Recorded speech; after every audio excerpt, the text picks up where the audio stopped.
Greetings fellow gorehounds and welcome back to another Blood Splattered vlog.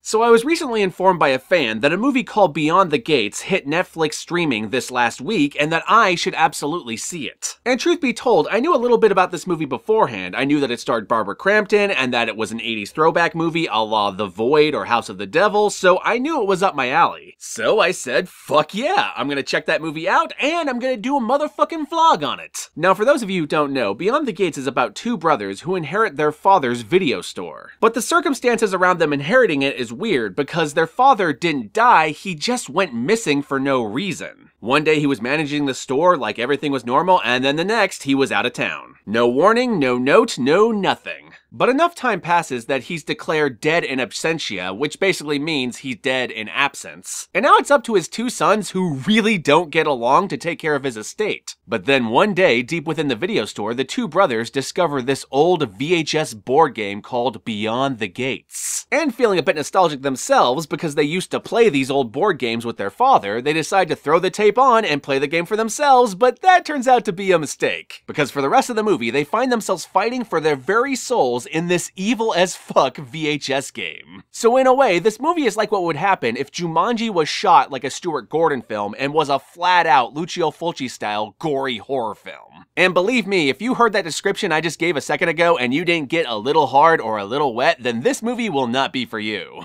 This is 100% a love letter to old VHS video shops, to 1980s horror films, and to 1980s nostalgia with shit like VHS games. It's got a shit ton of really gory practical effects, it's got some really solid acting from everyone involved, including Barbara Crampton, and even though I could trace parts of it to things like Jumanji or Mazes and Monsters, it in of itself felt like a actually original horror film. It just happens to be covered in all this 1980s nostalgia. So yeah, I fucking love this movie, and I highly recommend it. I have no idea if younger horror fans will appreciate it as much as horror fans my age or older, but I definitely recommend everyone check out this movie and see for themselves. Because even if 1980s nostalgia is not your thing, this is still a really well written and well acted and legitimately fucked up horror film. And there's at least one or two moments in the movie that I found legitimately scary, though they are few and far between. A whole lot of creepy shit though, and a whole lot of gnarly. And yeah, I guess that's all I got to say before we get to the spoilers, so if you want to check out this movie, it's currently on Netflix streaming in America, but if you don't have Netflix and you still want to check it out, then be sure to rent it from the Amazon link in my description below, and if you click that link, I get a kickback from your rental. It's just a little bit of money, but every little bit helps with keeping this channel alive. And with that all said, my fellow gorehounds, let us move on to the spoilers.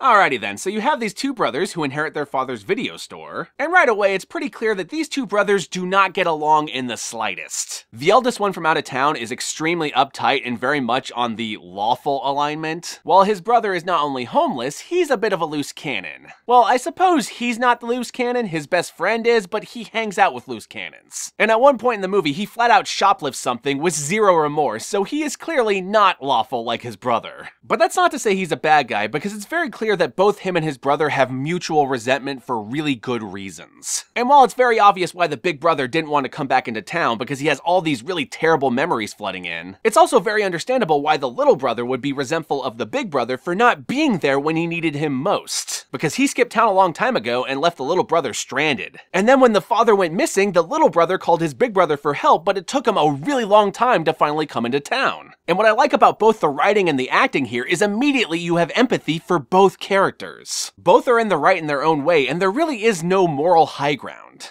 So anyway, the big brother's girlfriend comes into town, essentially to serve as emotional support for the big brother while he deals with all his father's affairs. The two of them go out to dinner and end up running into the little brother, who brings his best friend along, and the best friend is a complete sexist prick to the girlfriend. So much so that the big brother almost knocks his block off, but his girlfriend stops him. And then they go back to the father's home, which is the place they're staying at while they're staying in town. And this is when the big brother reveals, to the audience anyway, that he stopped drinking a long time ago because he didn't want to end up like his brother or his brother's best friend. He didn't want to be a homeless alcoholic who's completely sexist towards women and is going nowhere in life. And he also really didn't want to get stuck in his father's video store. Something his little brother would have totally been fine with. And basically so far I've described the first 20 minutes of the movie, which is just complete character building and just setting the stage for what's about to happen. And I really like that because the movie takes its time to get you to care about just about everyone. With the single exception being the completely sexist best friend, but trust me, he gets his comeuppance as the movie goes on. So anyway, one night the big brother wakes up and hears someone trying to break into his father's house. And when he goes to catch the guy, he just sees this cloaked figure running off into the darkness. And this right here is the first sign that something's not right. So the very next day, the brothers end up uncovering the videotape in their father's office for the Beyond the Gates board game. And this is the first scene where the two brothers start to truly reconnect with one another through their mutual love of playing old VHS games. And basically through this mutual nostalgia, they start to see each other more as people and brothers as opposed to opponents. And as a result of this, the big brother invites the little brother to dinner with him and his wife, where they show the girlfriend the old VHS game and she decides, hey, let's play it. So they go throw the game on, and this is when things get really fucking weird. Because the tape plays, revealing Barbara Crampton as the host of the game, and at first she has them take out the board and choose which color they want to play, but then all of a sudden, out of nowhere, she looks at the brothers dead in the eye and says, and playing this game is the only way you'll save your father's soul. And I'm paraphrasing because I don't remember the exact wording, but that was essentially the gist. And that's when the brothers start to freak out and turn off the game. But unfortunately, because they turned off the game, they end up having all these creepy nightmares the night after. Like waking up to spooky ghosts and shit in the middle of the night. Now, truth be told, these sequences aren't the movie's strong suit. They aren't the best thing the movie has to offer. Everything in these spooky ghost sequences are done way better in movies like Insidious, but trust me, that's not where this movie shines. Where this movie shines is when they start having like horrific, graphically gory nightmares. Like in one of the nightmares, the big brother hallucinates his girlfriend ripping his heart out. It's all shown on screen and it's all done practically and it looks glorious. So anyway, they soon realize they have to play the game, they have no goddamn choice. And the game is super fucked up because at one point it has them try to find this key inside this voodoo doll, but the characters don't even realize that it's a voodoo doll, they just think it's a doll. So when the youngest brother cuts it open and retrieves the key, he doesn't realize that he's completely gutting his sexist best friend in the process. And this is one of my favorite scenes in the whole movie because you have the sexist friend at this bar being completely sexist to his ex-girlfriend. And at one point he starts to force himself on her. And when the youngest brother starts cutting open the voodoo doll to get the key back at the house, the guy's guts literally start pulling themselves out of his chest. It's super fucked up and super gnarly and once again, completely practical. And it says some really good things about the movie that even though you're happy that this guy dies, you are sad for the brother for losing his best friend. Because he immediately gets the call afterwards and realizes, oh shit, I did that. And from that point on has to live with the guilt of killing his best friend in order to try to save his father. And the game just keeps escalating things from there. There's a point where one of their old childhood friends, who's now a cop, he gets affected by the game and can't control himself anymore and takes out his gun to kill the brothers, and the game tells the brothers that the key is inside the cop's head, so they can either choose to die and have their souls trapped in the game forever, or kill the cop. But killing the cop will trap his soul in the game forever, unless they successfully complete the game. And honestly, I do not want to spoil where this game leads to, because it leads to a heart-wrenching decision that the brothers have to make. And I know at least me as a viewer was sitting there going like, oh man, I don't know if I could do that. I would have totally been fucked and been damned to hell. So yeah, I do not want to spoil that for you. You're gonna have to find that out for yourself. But I do want to say that I fucking love this movie from start to finish. Great characters, great writing, great acting, a truly unique scenario, and a whole bunch of practical gore effects. Fuck yeah, this movie's a 10 out of 10. But if you were to ask me to compare it to other 80s throwback movies, I would put it above House of the Devil, but below things like The Void or Doomsday. Those movies were able to reach for the stratosphere despite their low budgets, whereas this movie clearly had limitations. And while it does a lot with those limitations, you can still see they're there. Like, it would have been really cool to see some sort of like practical effects monster like in The Void, but because obviously this movie couldn't afford that, they stuck to more of like the Fulci style, like disappearing ghost zombies, but with sharp claws and teeth that were very reminiscent of the Italian horror film Demons. And I fucking love Demons, so that was okay by me. Man, did I really go this entire review without mentioning Dario Argento yet?